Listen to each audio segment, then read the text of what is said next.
What's going on, family? And welcome back here to another week on Guns and Butter with your favorite cousin, Kinda G. Now, I don't really have a whole lot for this week's intro, but all I'm gonna say, kinfolk, is don't take what's not yours. That's what it's all about. Guns and butter, baby.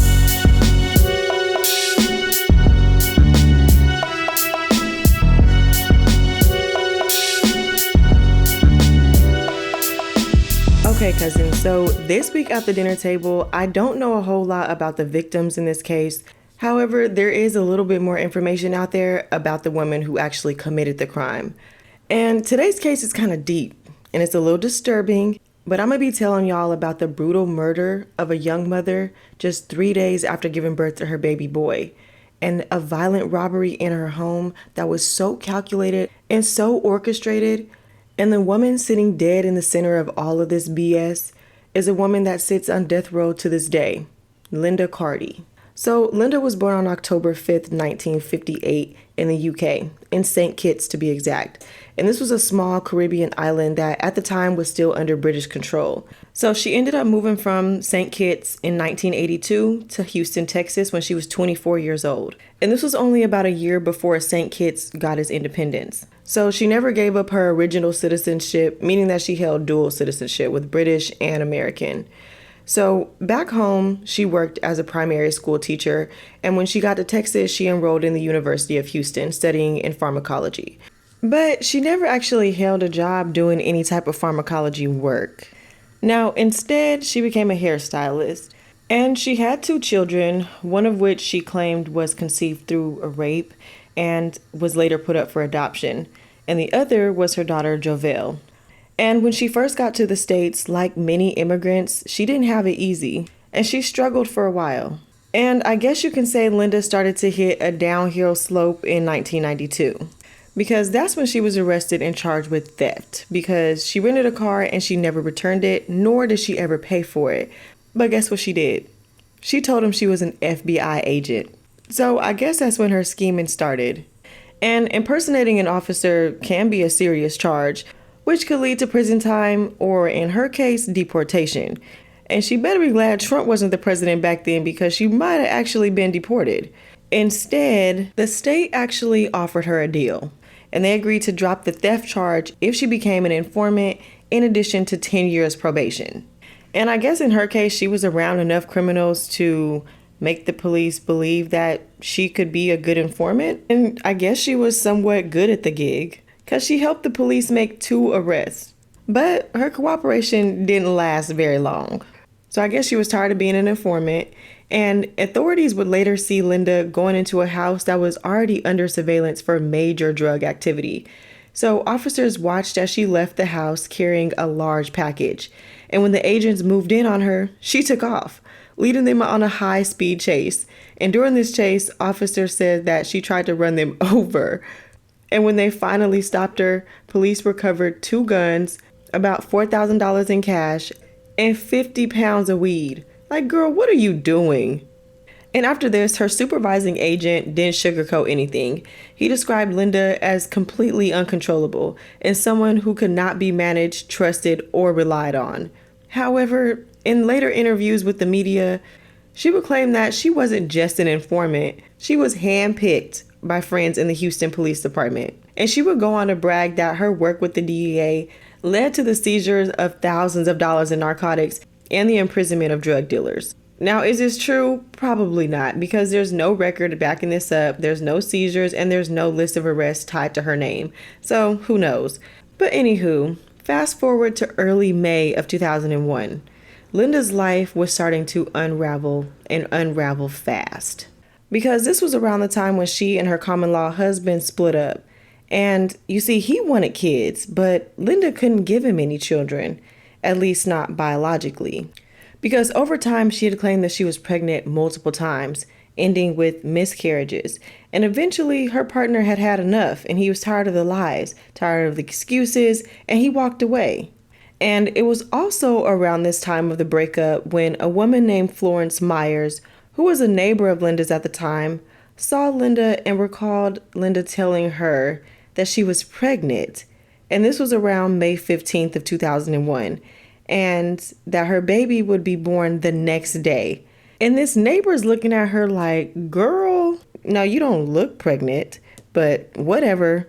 And it was at this time when things took a dark turn. Because according to investigators, this is when Linda decided she was going to get a baby by any means necessary. So she put her plan into motion. So not only was Linda going around her apartment complex telling people that she was expecting a baby the following day and didn't look pregnant at all, she was also going around her apartment complex approaching people that she knew from the neighborhood, and she was throwing out this idea of a robbery. So she was telling folks that there was a drug dealer living nearby, and he had big weight and big money. And most people thought she was out of her mind and shut it down immediately. But not everyone was shutting down this idea of a robbery. So not long after, two clowns decided they wanted to hear more of what she had to say.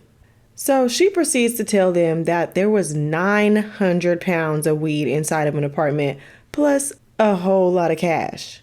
And when they asked what they would get out of it, Linda told them that they can keep anything they found because she wasn't going after the drugs or the money. Because what she was going after was the lady living inside. So Linda proceeds to tell them that the woman was pregnant by her man and that the baby was technically hers. And then she goes on to tell them that if she has to, she cut the baby out of the bitch herself. So on May 13th, 2001, Linda, a dude named Gerald Anderson, Marvin Gatson, and Chris Robinson all come together so that they can execute this plan. And their target was a woman named Joana Rodriguez and her family home. However, this original plan fell apart before it even kicked off. Because you see, Joanne and her husband saw Linda outside of her apartment with this group of guys, and here's the problem. Because Linda was the only one that could be recognized because she lived in the same apartment complex she was trying to commit this crime in. And Joanne and her husband had seen her around before. She wasn't just some stranger. So this made things a little bit too risky and everybody just backed off. Well, temporarily backed off. Because 2 days later, Linda regrouped. Because this is when she and Gerald Anderson went to go link up with Chris Robinson and another guy by the name of Carlos Ray Williams, because he showed up shortly after, and inside of this house, this is when they discussed the robbery in great detail. So Linda and the dude named Chris pitched the plan again, this time asking if Carlos would be down to help out take in the drugs and money. Now, the dude Williams agreed as long as someone gave him a gun. And not everybody was down for this stupid idea. This would go on to include Marvin Gaston, who was a part of the original plan, but he just backed out entirely, which is understandable. I would have probably done the same thing. Like, yeah, this sounded cool in the beginning, but now that we're actually starting to talk it through, it's really not sounding too good. I don't want to do it. So at the end of it, they had their final crew. Chris Robinson, who was 32, Gerald Anderson, who was 28, and young-ass Carlos Williams, who was just a tender 21 years old. So the three of them believed Linda, and they wanted to be down with this robbery. So they trusted her story about the drugs and the money, and while these dummies were willing to kidnap a pregnant woman and use violence against anyone in that home, investigators say that their motive was simple: greed. So this is how it all went down. In the early morning hours of May 16, 2001, 20-year-old Joana Rodriguez and her husband, Ramando Caballero, and his cousin all lived in the Sandy Glen Apartments in Houston. Now, Joanne had just given birth to her baby boy named Ray on May 12th, and they were both released from the hospital that following day, the 13th. And 3 days later, on the 16th, around 1 a.m., 4 men kicked the apartment door in. They ransacked the apartment and they held the 3 adults and baby Ray captive. And let the dudes tell it, their plan, at least in their minds, was supposedly just to rob, nothing more. And Linda was supposed to just stay back and give a signal by cell phone when it was time.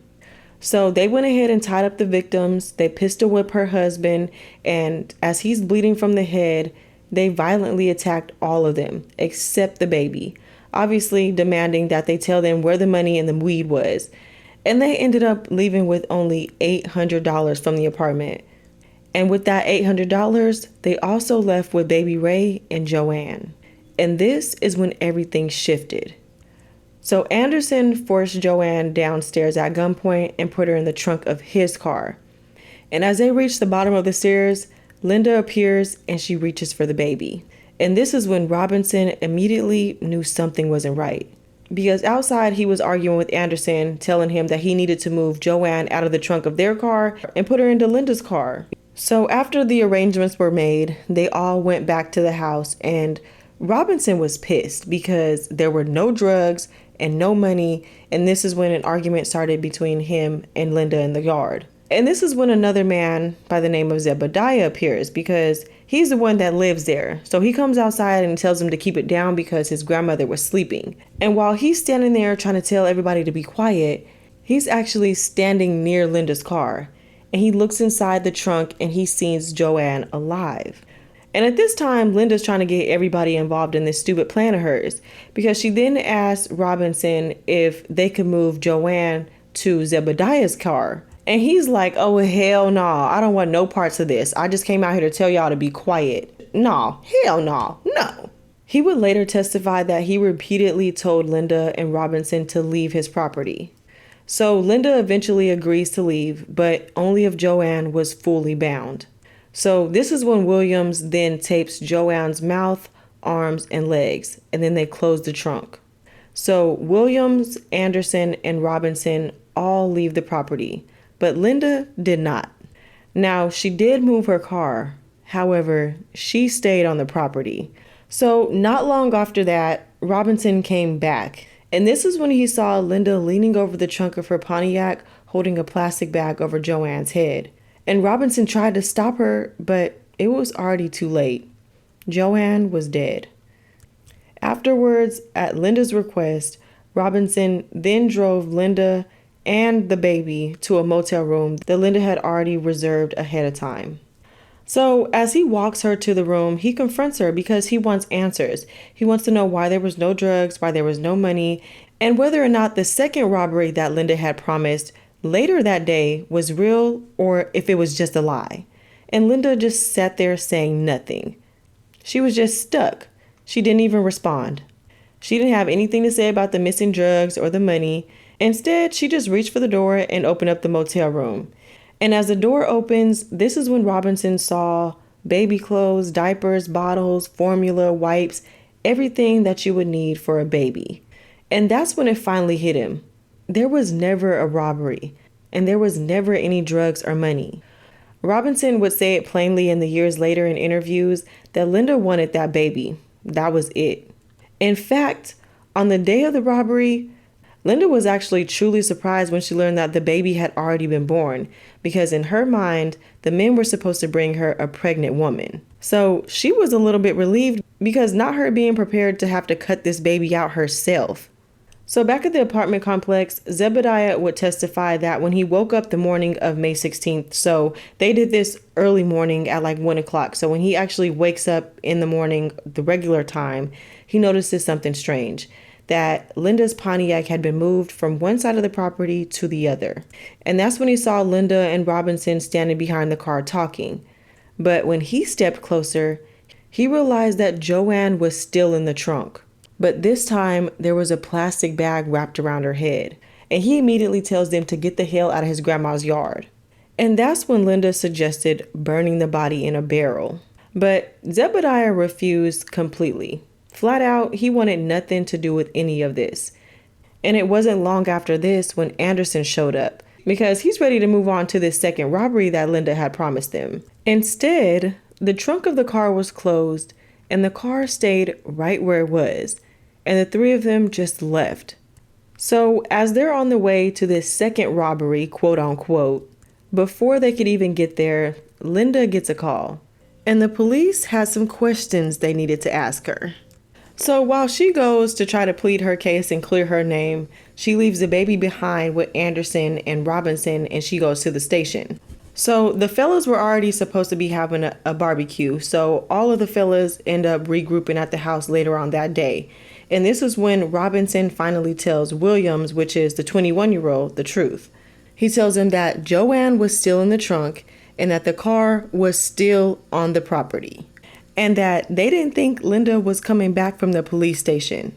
And this is when they start panicking. So first they talked about leaving the baby at the church, but they couldn't because no church was open at the time.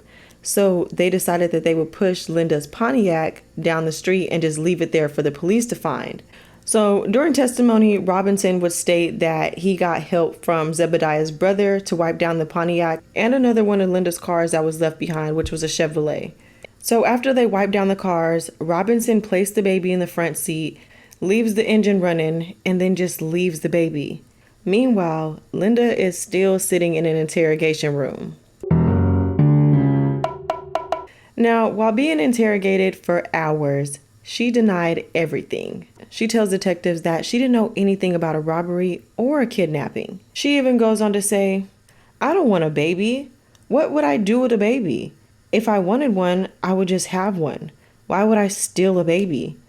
But detectives didn't believe her. So they asked her where her car was, and she tells them that she let somebody borrow it. And who, you may ask? Well, just some man who said he'd be gone for 5 or 10 minutes. Then she claims that she didn't even know his name. But who the hell would believe that? So they begin to show her a photo lineup, and that's when she points out Carlos Williams and Chris Robinson. But she only gave them Chris's first name. But eventually, Linda would tell them where she last saw her car. And the police went straight to the house looking for the car. And inside the Pontiac, they find the baby, still alive. And in the trunk, they find Joanne, dead. So police immediately arrest Williams, Robinson, Zebediah's brother, and Zebediah. But y'all know Zebediah and his brother really didn't have anything to do with this. So during questioning, he identified Williams as one of the people involved in the kidnapping and murder. And at that point, the lies and the truths were all just mixing together. Because during the questioning, Zebediah hesitated because his once confident identification of Carlos Williams no longer sounded so certain. And later, his brother would testify that several days after both he and Williams were released, they talked about what happened. And according to Zebediah's brother, Williams said that he wished he had never been there.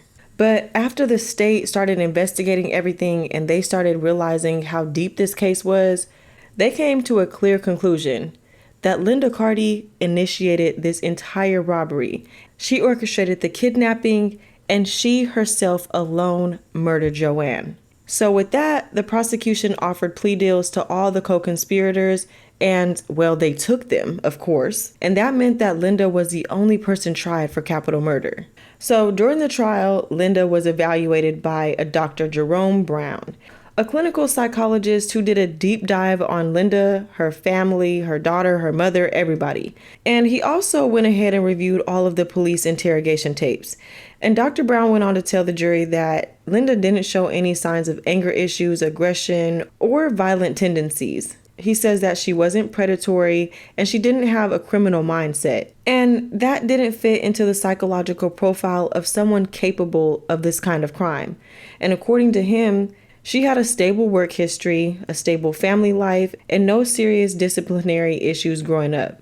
And Linda herself would describe her childhood as spoiled. So Dr. Brown's professional conclusion was that Linda was not capable of committing a crime that she was convicted of. She wasn't antisocial and she didn't show traits commonly associated with violent criminals. But the prosecution wasn't buying that because under intense cross-examination, Dr. Brown admitted something important, that while Linda didn't fit the mold of a violent offender, she did show traits consistent with a child abductor and a habitual liar. And well, the evidence against her didn't just come from one place. It came from forensic findings, phone records, and 2 female witnesses who had nothing to gain from testifying against her. So with that, the prosecution broke down a timeline of everything that happened. So on May 12th, 2001, Linda and her common law husband separated. He wanted children, but she couldn't conceive. And then on May 15th, she tells her neighbor, Florence Myers, that she was pregnant and the baby was due the next day. Myers testified that Linda didn't look pregnant and that she didn't believe her. And that same day, Linda told her common-law husband that she was going to be having a baby boy the next day. And y'all, this was only a week after he left her, so he knew she clearly wasn't pregnant. But y'all, he says that when he saw her at the police station on May 16th, he asked her if she had the baby, and she told him not yet. But also on May 15th, Linda tells a woman named Sherry, who is an employee at the public storage facility, that she had already had a baby and that the child was home with his father. But just 3 days earlier, while moving items in and out of that same storage unit, Linda had told Sherry that she was in labor. But of course, Sherry didn't believe her either. And she testified that Linda didn't appear to be pregnant and she didn't look like someone who was in labor. And then there was the victim's husband. And he testified that while the intruders were inside their apartment, one of them answered the cell phone and said, quote, "We're inside. Do you want it?" And that one person yelled from outside that they had to go. And moments later, they took his wife and his newborn son. But cell phone records back this up. Linda's phone showed 11 calls logged between 12:50 a.m. and 2:50 a.m. on May 16th, that exact window of time the crime took place. And then a woman named Sarah Hernandez testified that she met Linda while they were both incarcerated. And according to Hernandez, Linda asked her to write a letter so that it wasn't in her handwriting. So Linda wrote out what she wanted the letter to say. And y'all, this letter claimed that Linda was set up by Chris and Zebediah and that they were borrowing her car. They put the baby inside and they framed her because they had a grudge against her. And in this letter, it also addressed someone named Oscar. So also during the trial, Linda's attorneys did not have her testify, which was good because they probably would have ate her ass up. So she never took the stand, but both inside the courtroom and outside, she always maintained her innocence, and she tried to keep the same story, that she wasn't a criminal and that she doesn't associate with criminals. But on February 21st, 2002, Linda Carty was sentenced to death for the murder, robbery, and kidnapping of Joana Rodriguez and the kidnapping of her newborn son. And at this point in time, Linda is still sitting on death row and she's exhausted all appeals. But y'all, that's the end of this week's case. I know it was kind of all over the place, but I hope y'all enjoyed, and I'll be seeing y'all same place, same time next week. That's what it's all about. Guns and butter, baby.